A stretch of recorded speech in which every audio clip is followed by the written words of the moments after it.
listening to Pop Culture Addicts. Hello, guys, and welcome back to Pop Culture Addicts. I am Tim. I am your host, and this is a reminder that you are watching and or listening to a show that is made by this nerd, that's me, for all you nerds. So I'm glad that you guys were able to stop by today. Now, our guest today is a comedian, author, podcast host, and a storyteller whose career has taken her from comedy clubs to television to podcasts and stages all over the world. Now, Rosie Tran has appeared on NBC, Comedy Central, MTV, VH1, and Hulu, while also building a loyal following through her writing, her speaking, and stand-up comedy. Now, from what I have discovered, her speaking and comedy style blends humor with personal growth, stories about travel, relationships, and the experiences that she's collected while traveling and exploring this beautiful blue globe earth of ours.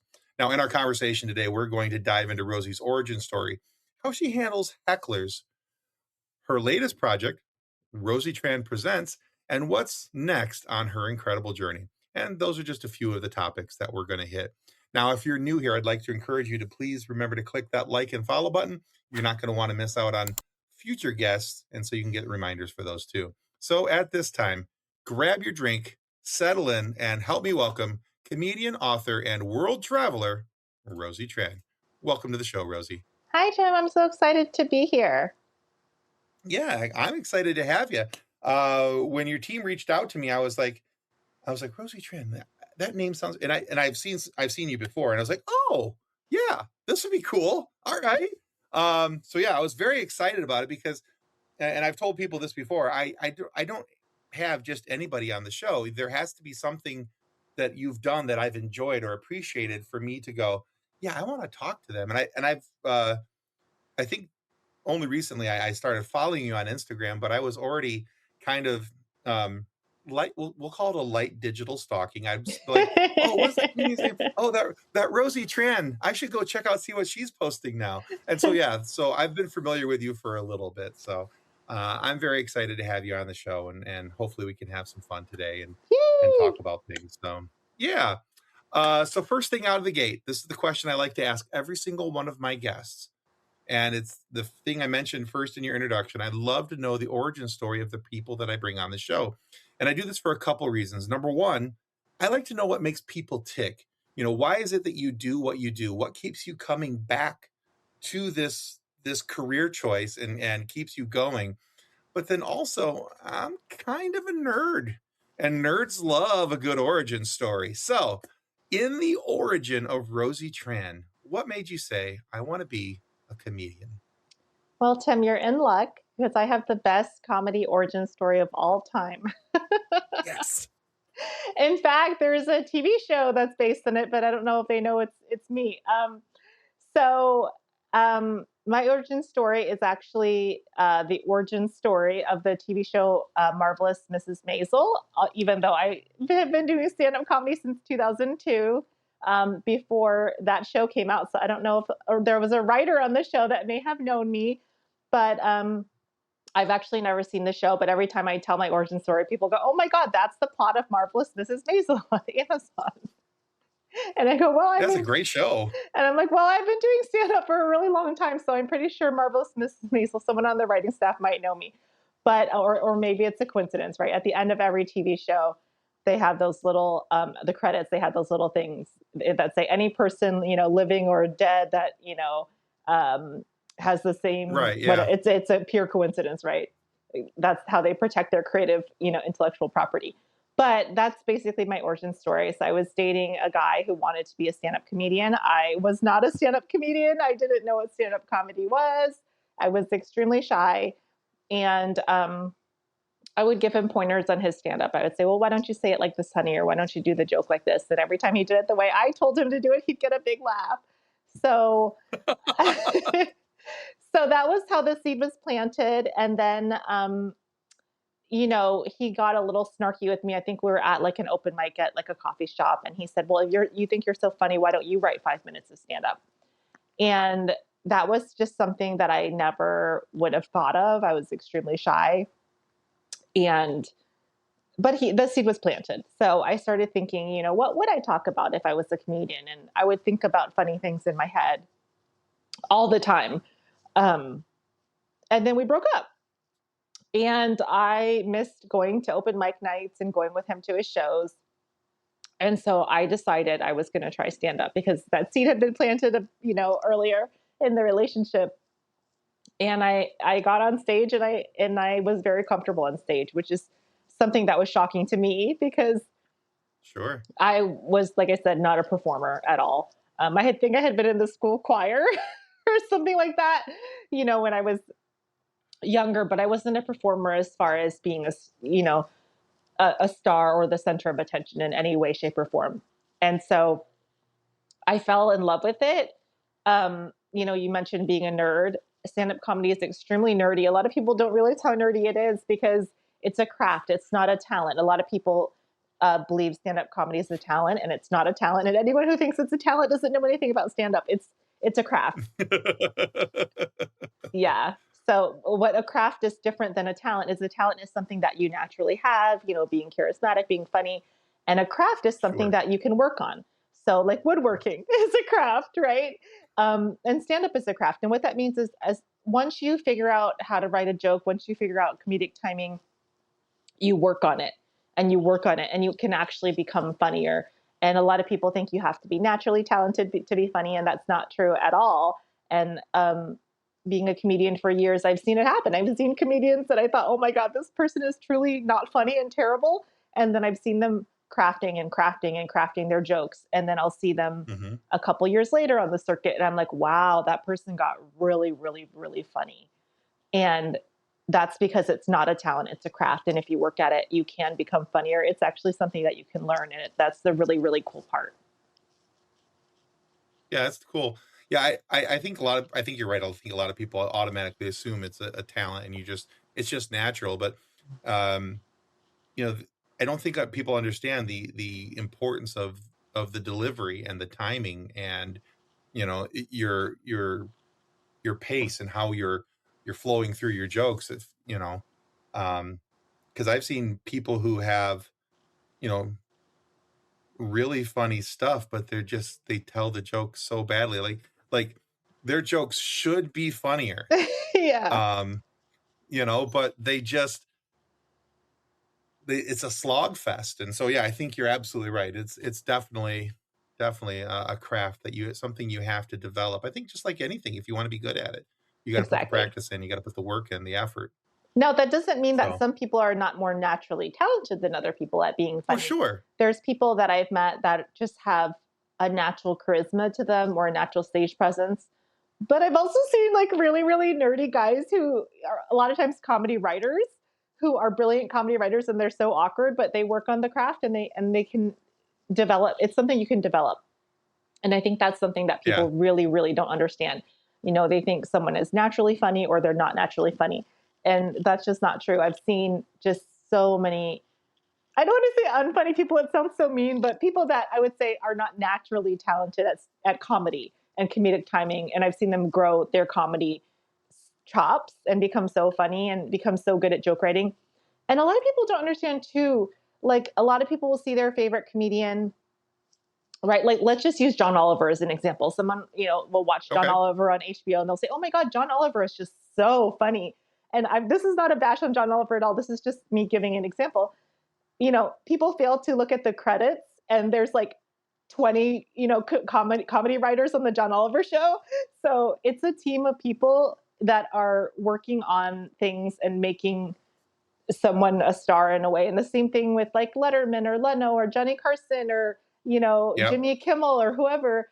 People, oh my God, Jimmy Kimmel is so funny, or, David Letterman is so funny, or whoever they think of. And look at the show credits. There's like, a staff of 40 people writing jokes Yeah, for this absolutely. person.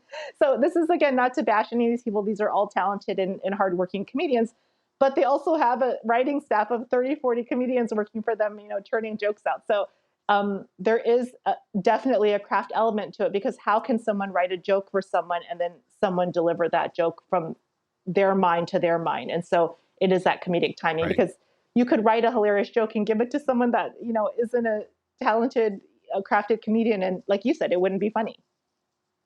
Yeah, absolutely. All right. So before we go on and talk about anything else about your development story, and I now have to go back and watch the talented Mrs. Maisel, or marvelous Miss Maisel, rather. because my wife and I were addicted to that show for quite some time, and that's gonna be a whole thing after I get done here tonight. My wife's not gonna believe that, but we're gonna talk about that. But before we I go don't into know if the show's I don't know if the show's based on me. All I know is I've told my origin story, and every single person that is a fan of that show goes, "Oh my god, that's the plot of Marvelous Mrs. Maisel." So no, it truly is, and that's why I'm like, yeah, yeah, no, I can see it. Okay, yeah, especially was well when he was like, "Well, fine, if you think you're so funny," but yeah, okay. But before we get on to anything else about you or your comedic abilities and the craft that you have developed, let's talk about your most recent project, Rosie Tran Presents, which is going to be available on Amazon and Tubi. And so I'm kind of hoping what you'll do is tell my audience a little bit about it, what and who they can look forward to on this program.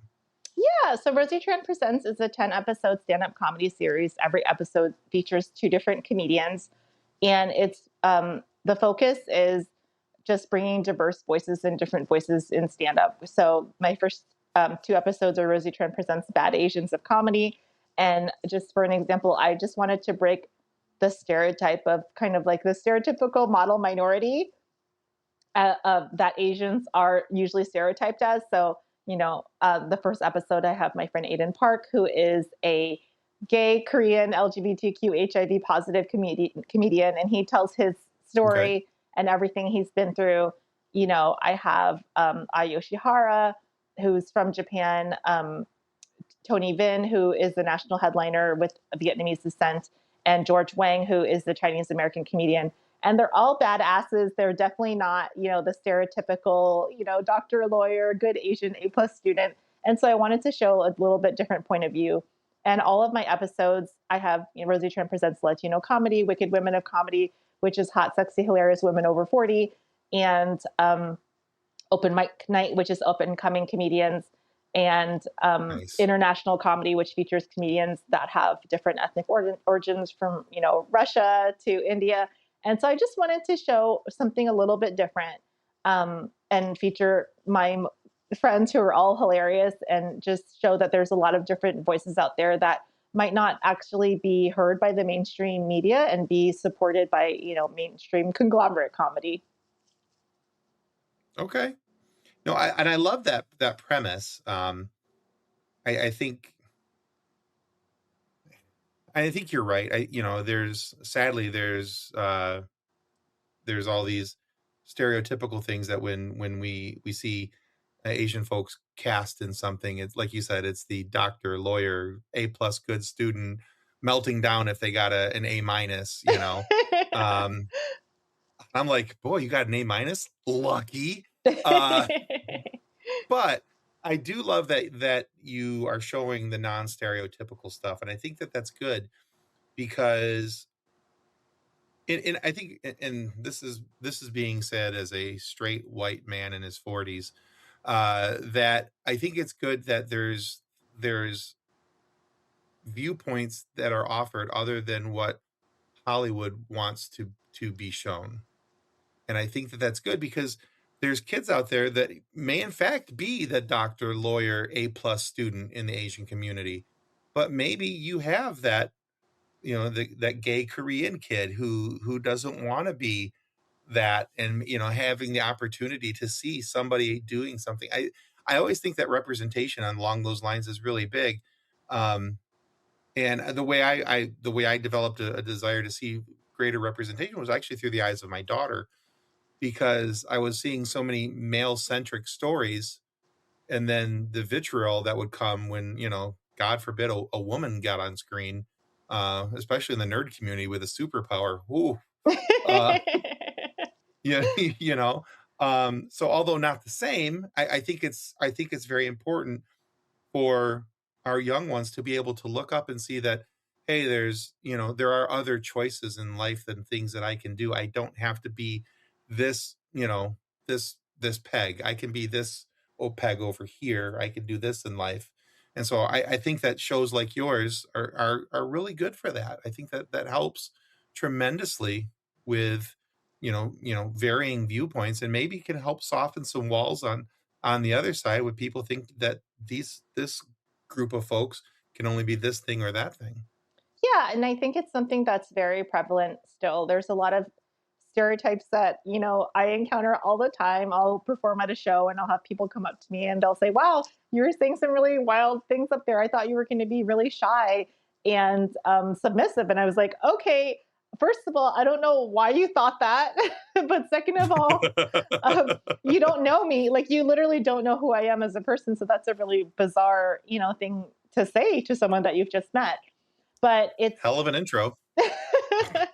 exactly. Or, but the origin of this is, I had so many people saying that they wanted to hear different things. And when I was touring as well, I toured with a girl comedy group, and I went to Colorado, and Colorado Springs, Colorado, which is Okay. it's a military town. And Yep. it was me and three other women, very different women. And everyone came up to us after the show, men, women, all ages. And a lot of men specifically said, "Wow, you ladies were really funny. I was really impressed. Usually I don't think women are funny," or, "Oh, usually I don't see that many female comics. That was kind of cool." And so I think that, we're here just because Hollywood isn't showing us doesn't mean we're not here. And that's something that really bothers me is Right. a lot of times when people don't see that type of representation, they just think it doesn't exist. But that doesn't mean it doesn't exist. It just means for whatever reason, gatekeepers or corporate media has Yeah. decided that that is not something that's going to be popular. And again, they're not deciding based on what the consumer wants. They're deciding based on what is predetermined and safe. And an example of that was the Netflix series, which was a number one film and a number one young adult novel, All the Boys I've Loved Before. The lead was Asian American, and Netflix fought the writer creator and said they wanted to make it a Caucasian girl.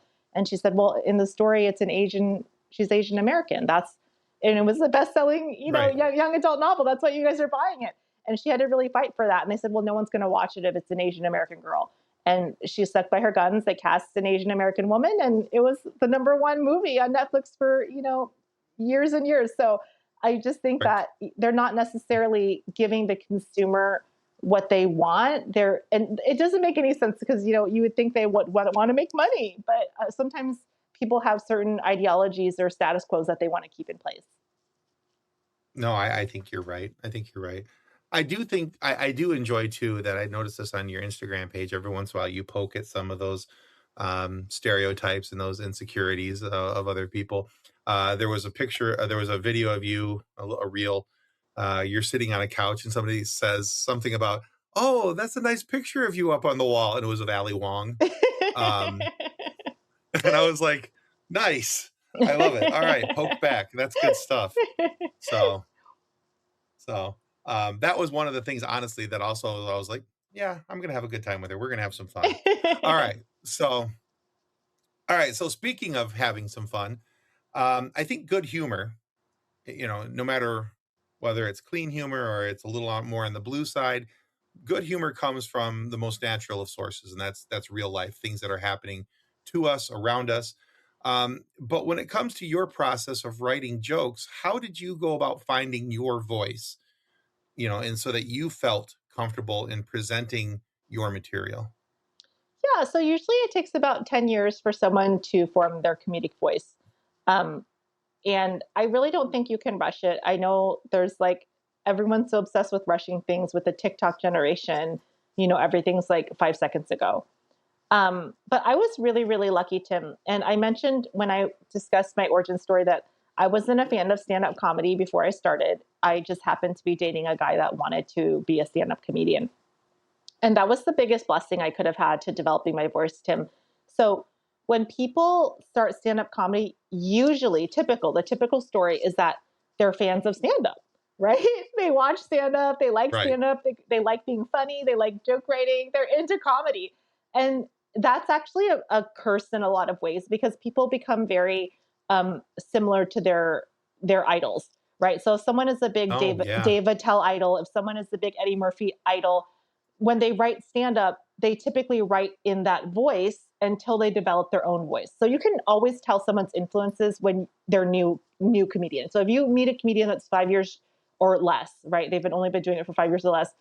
You can immediately pick, if you know stand up, you can immediately pick up their influences. If someone is a Dane Cook fan, they'll be very Dane Cook-esque. If someone is a Steve Sure. Martin fan, they'll be very Steve Martin-esque. And it's horrible in a way because they have to learn then to have their own voice and break out of that. And Mm. it's a very natural thing, right? You want to be like your influences. But for me, I had no influences because I wasn't a fan of stand up comedy before I started stand up. So I just wrote what was funny in my mind, and I had no, I was completely ignorant. I was completely ignorant and completely naive, like the brand, fresh snow, winter snow. And I think that that was Nice. a huge blessing for me because I was able to develop my comedic voice a lot quicker because I had no influences. I was completely blind to it. In fact, I was so blind to stand up comedy that I was the first few years I was a comedian. I was hanging out with a bunch of comedians, and they were all talking about their idols, and they were talking about Eddie Murphy, and they were talking about Robin Williams, and they were talking about Richard Pryor, and they were talking about, and I was like, "Who's Richard Pryor?" And they're like, "Oh my God, you're a comedian, and you don't know who Richard Pryor is?" And they were talking about George Carlin, and I went, "Who's George Carlin?" And they go, "Oh my God, you're a comedian and you don't know who George Carlin is?" Obviously, I know who those people are now, and I've watched their stand up and things like that. But I really was completely clueless, Tim. And normally in life, being completely clueless is a huge downside. But for me, it was a huge positive upside because the only thing that made me laugh was what was in my head, and it was and so it was. I was able to develop a comedic voice that was uniquely mine very, very quickly because I had no influences. And like I said, normally that would be a detriment, right? You want to have influences, but in my case, it was actually a huge blessing because I didn't have that holding me back. I think that's great, actually. It's also a little sacrilegious that you didn't know who Richard Pryor and George Carlin were, but we'll let that slide for the moment.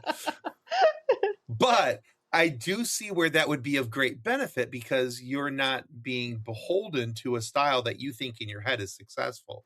You're just Exactly. doing what feels natural to you in the moment while you develop your craft. So I definitely see the bonuses of that. I definitely see why some were a little taken aback.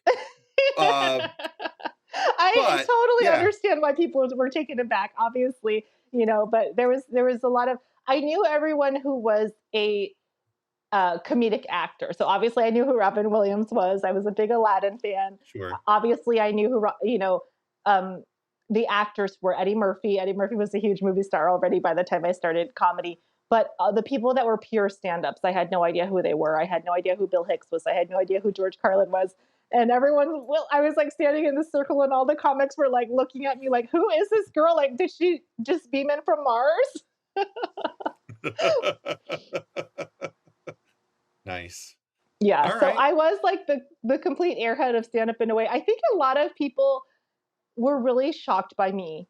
A lot of other comedians, they were like, "Who is this girl?" Because I was very young when I started. I was 18 years old, but I had been around on the comedy scene since I was 16 because my boyfriend had been doing stand up, and I think people really just thought I was like this amazing thing because I was like this like little kid basically like just doing stand-up comedy. And a lot of the people that were my colleagues were a lot older. They were in their 30s, they were in their mid 30s, late 30s. And it was a lot of people who stand up was like their dream, but they were too scared to do it. And they had like quit their day jobs to do stand up. And it was like this big leap of Ooh. faith for them. And I was like this like little kid who like didn't even know who, George Carlin was, and I was just up there doing it. So I think people were like, "Who is this girl? Like, is she like insane?" And I really think people looked at me and like I had come down from Mars because I was such a like a weirdo in a way. I had no stand-up influences. I had never watched stand-up really except for my ex-boyfriend and his open mic friends. So it was just I think people really looked at me and they're like, what's up with this girl?"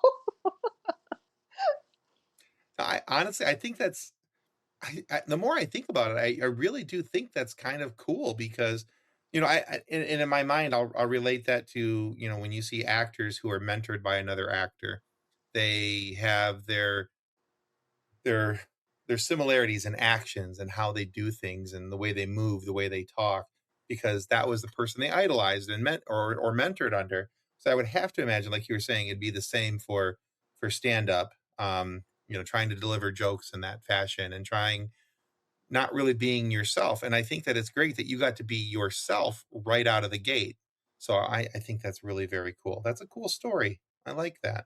Yeah, like I Okay, said, it was a blessing, but I was completely clueless. So when that's people tell good. me what was my secret to just doing it, because comedy and public speaking is actually the number one fear worse than death. People are really, really Oh afraid of yeah, public speaking. And one of the reasons that they're afraid of public speaking is that we're tribal creatures and we're meant to belong into a group. And so people are scared of standing out because they don't want to say the wrong thing because um, evolutionary wise, we're wired that if we say something wrong or do something wrong, we're going to get kicked out and die, right? Kicked out of the tribe and die, sure. and we'll be left, we'll be ostracized. And so these fears are subconscious and they're very irrational. And I weirdly had none of them. I was just like la la la la. So like I said, I don't know what I was doing or how I was so lucky. Yeah, that was me in college, because everybody else, you get those wonderful group assignments that only like two people would participate in, and I was always like, fine, I'll do nobody wanted to get up and to do the presentation. I'm like, I'll do the presentation. I have no problem getting up in front of a group of people and talking, and um, so I was like, fine, whatever. But they're like, "How did you do that? I'd be so scared." I'm like, "I don't know. I don't have that nerve bone. Uh, that that's not a thing for me." So, yeah. All right. Well, hey, guys, for our listeners, if you're enjoying this conversation, don't forget to click that like and follow button down there so you can keep on track with Pop Culture Addicts. Now, Rosie, from one of the conversations I've had with other stand-ups in the past, uh, and even what you've even kind of mentioned yourself here, and the fears that you mentioned right before that little shameless plug, uh, it's that stand-up comedy isn't easy. You're on your own. You're on a stage by yourself in front of a crowd, hoping for a laugh. Um, but not every joke lands the way that you might think it's going to land.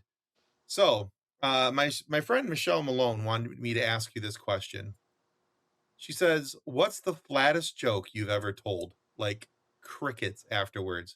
And did you keep it because you loved it, or did you abandon it immediately and just move on? So to answer Michelle's question, I can't answer that question. Not because I haven't bombed. I've certainly bombed, as many comedians have. But I don't know if there is a specific joke that has just landed flat. And and the reason I say that is because the comedic process is a process of bombing. And what I mean by that Sure. is that stand-up comedy is the only art form that you need an audience. If you are a singer, you can practice singing at your house and, in your garage band or Oh, whatever sure. Yeah. and do it for hours and hours. But stand-up comedy, you literally need not only a live audience, but multiple live audiences. And what that means is sometimes you'll perform a joke in front of one audience and it'll be funny, and in front of another audience and they won't laugh at it. And so a single audience laughing at your joke doesn't mean that it's not funny or that it's funny.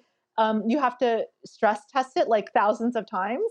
And so for me to answer your friend's question is impossible because every joke that I've ever done has bombed and landed flat at one time or another, if that makes any sense, before it was funny.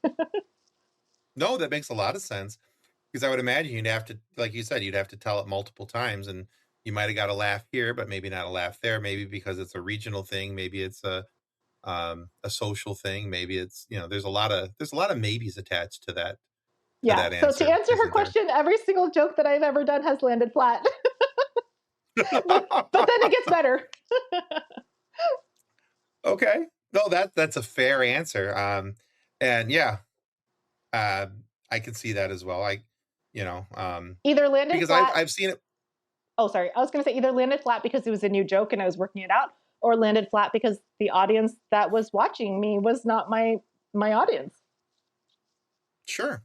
Yeah, I was gonna say I've seen comedians before where they've told a version of this joke earlier on in their career, but they've come back with it later on where, like you said, it's been stress tested, it's been kind of run through the gamut, and they've tweaked it just ever so slightly so that it's a better joke. The everything delivers and punches. The punchline hits like it should, and everything else. But yeah, it didn't hit so good on the first time around. So that makes sense to me. All right. Okay. That's not the only friend I have a question from. Tim has more than two friends, maybe three. But my other friend, Ilana Short, wanted to know this question. Now, I brought this up because I want to know this because I'm always interested. You know, there's guys out there like Steve Hofstetter. You know, you see him handling hecklers from the stage, and you know the retorts that some comedians make. And I've gone to a few comedy shows, and there were some hecklers in the crowd, and they're like the bane of my existence. I don't understand why people pay money just to go give the comedian crap. I'm like, you paid good money, sit down and shut up. Anyway, that's just me. That's my 2 cents. But how do you Alana Short wanted to know, how do you handle hecklers when you're on stage? And you know, what goes on with you? So I am horrible at dealing with hecklers, and I actually, Tim, will answer the question that you just had. So you that Alana didn't have, but you had. You said, why would someone come to a show and give a comedian a hard time? And actually, this is because of the internet. So because of these videos that you've seen Steve Hofstetter doing and all these other comedians doing. I know Steve, by the way. Hi, Steve. Um, a Hi, lot Steve. of hi, Steve. A lot of people think that that's what comedy is. Like they haven't been to it. A lot of people haven't been to a comedy show, so they watch these clips online of the comedians handling hecklers, and they think that's part of the show.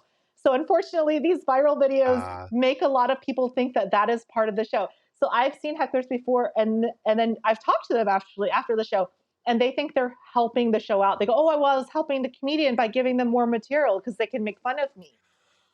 oh. Yeah, so a Yeah, lot of no. Don't I do that. know, but a lot of people think that heckling is helping the show because the comedian Ah, can use them as a target to make fun of. And so that's why a lot of people do it because they genuinely believe that that's part of the comedy show and that they're helping.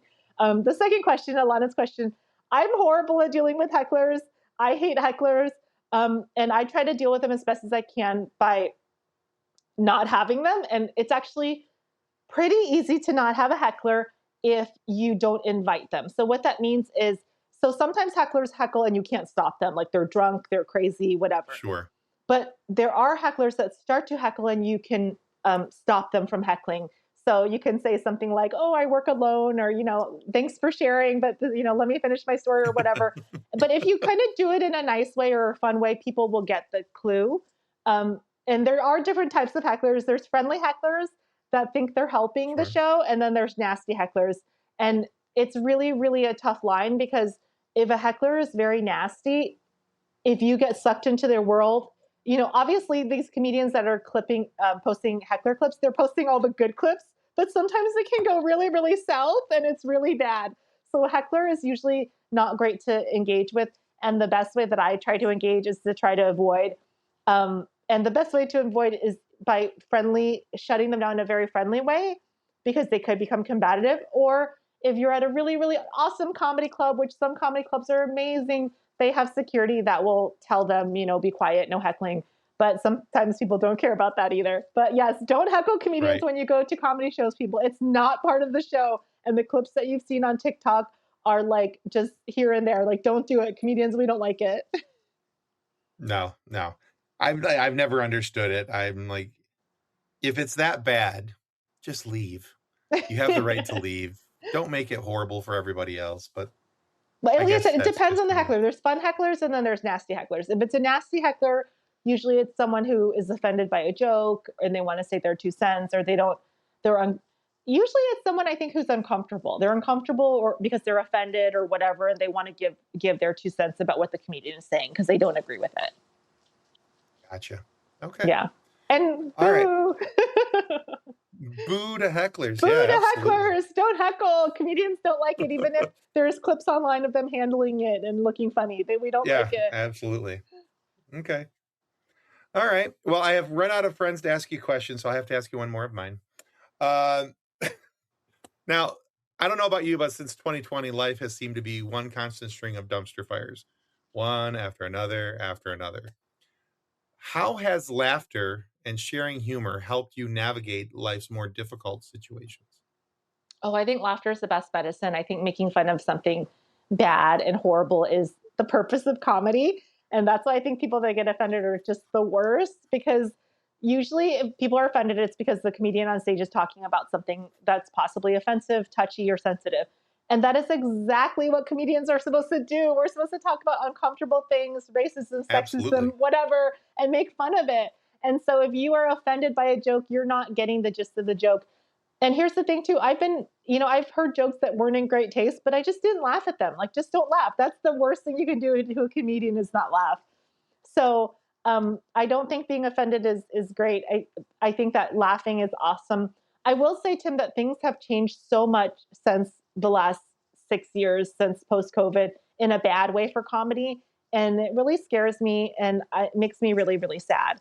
Um, Pre 2020, people could say things, comedians could say things that people disagreed with, that were offensive, that were distasteful, and it was taken as it should be, as comedy, as an art form, as an expression. Right.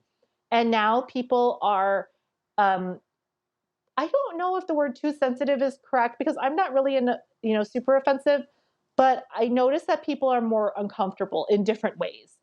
So, um, what I mean by that is, I think that because we're so politically divided, people are very scared to Yeah. to laugh at things, um, on both sides. Like, people don't realize it's on both sides. Like, I'm from Louisiana. I go back to Louisiana and perform all the time. I've performed in Mississippi. I've performed in Des Moines. I performed in Iowa. I performed in very, very conservative, places. And I've noticed that a lot of conservative audiences are like scared to laugh at me, not because I'm saying anything like crazy or liberal, but I think they see a woman, they see a minority, they hear that I'm from California, Los Angeles, and they make certain assumptions about me.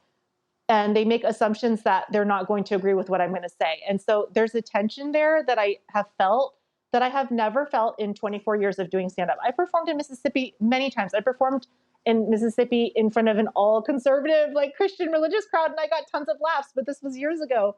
And now that same audience would be very, very uptight to laugh at my material. And the same is true on the left as well. I've seen, I think on the left, there's this feeling of, if you're not up there saying, F ICE or F, Trump, that you're like a traitor, and like that's the only thing that's funny.